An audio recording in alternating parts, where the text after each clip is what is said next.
Video wallpaper. Especially sa mga naka-Vivo V40 Lite.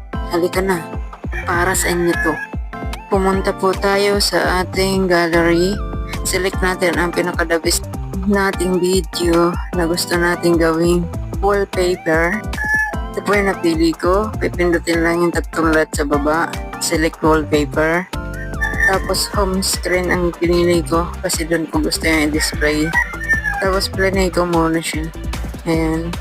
Then pwede nyo rin siyang i-adjust. Sa akin ginawa ko lang na 8 seconds. Iniksian ko lang. Tapos kung okay na yan sa inyo, ganyan lang ka-XD. Pindutin nyo na yung check sa taas. Hintayin na matapos.